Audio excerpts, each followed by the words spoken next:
నేడు జనసేన ఆత్మీయ సమావేశం జరగనుంది. పార్టీ కీలక నేతలతో డిప్యూటీ సీఎం పవన్ కళ్యాణ్ భేటీ కానున్నారు.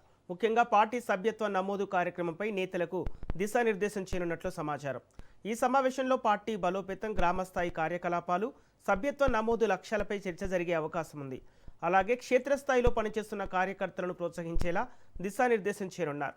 ఈ ఆత్మీయ సమావేశానికి జనసేన ఎమ్మెల్యేలు, ఎంపీలు, ముఖ్య నాయకులు పెద్ద సంఖ్యలో హాజరు కానున్నారు.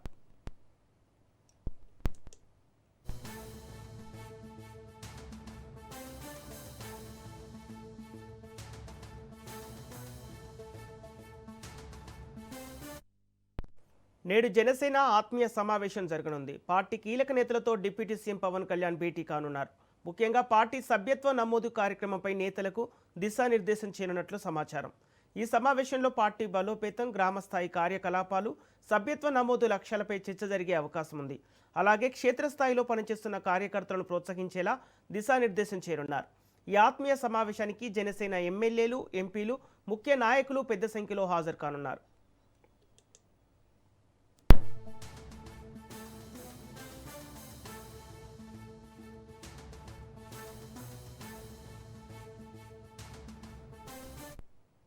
ఇదే అంశానికి సంబంధించి పూర్తి డీటెయిల్స్ మా ప్రతినిధి రమేష్ అందిస్తారు. రమేష్, జనసేన ఆత్మీయ సమావేశం జరగనున్నట్టు తెలుస్తుంది. అయితే ఈ సమావేశంలో డిప్యూటీ సీఎం పవన్ కళ్యాణ్ ఏ అంశాలు చర్చించే అవకాశం ఉంది? పవన్ కళ్యాణ్ మధ్యాహ్నం 3 గంటలకు పార్టీకి సంబంధించి సమావేశం కావాలనుకున్నారు. ఇప్పటి కాలంలోనే జనసేన పార్టీ సభ్యత్వ నమోదు కార్యక్రమాన్ని కూడా చేపట్టింది. ఈ సభ్యత్వ నమోదు కార్యక్రమం దాదాపు 20 లక్షలకు పైగా సభ్యత్వాలు నమోదైనట్టు తెలుస్తుంది. ఇక సభ్యత్వ నమోదులో ఎవరైతే మంచి పెర్ఫార్మెన్స్ చూపించారో వాళ్ళకి ఇప్పటికే పవన్ కళ్యాణ్ ప్రోత్సహించే ప్రయత్నం చేస్తున్నారు. అందులో భాగంగా ఇప్పుడు సమావేశానికి పార్టీకి సంబంధించిన ఎంపీలతో పాటు ఇద్దరు కీలక నేతలు కూడా హాజరు. మరోవైపు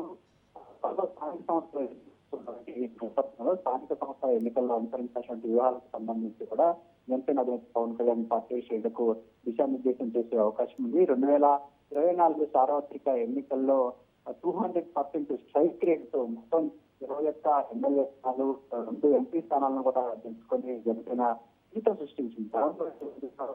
స్థానిక సంస్థ ఎన్నికల్లో కూడా ఈ కొనసాగించాలని పవన్ కళ్యాణ్ ఆశిస్తూ ఉన్నారు. ఈ నేపథ్యంలోనే ఇప్పుడు ఏదైతే సభ్యత్వ నమోదాలు చేయడంలో ఎవరైతే ముందున్నారో, ఎవరైతే యాక్టివ్ గా పనిచేశారో వారందరితో కూడా సమావేశం అవుతూ ఉన్నారు. ఈ సమావేశం ద్వారా ఇటు క్యాడర్ కు కొత్త ఉత్సాహం నింపడం, అంతేకాకుండా రానున్నటువంటి రోజుల్లో పార్టీని బలోపేతం చేయడానికి తీసుకోవాల్సి పవన్ కళ్యాణ్ పార్టీ కీలక నేతలకు దిశానిర్దేశం చేయబోతున్నారు. అదే సందర్భంలో తాజాగా కూటమి ప్రభుత్వం ప్రజా సంక్షేమానికి సంబంధించి తీసుకున్నటువంటి చర్యలపైన కూడా పార్టీ శ్రేణులకు ప్రజల్లోకి విస్తృతంగా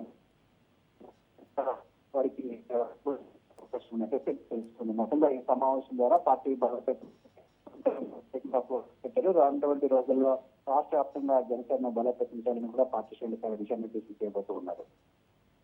ఓకే, థ్యాంక్ యూ రమేష్.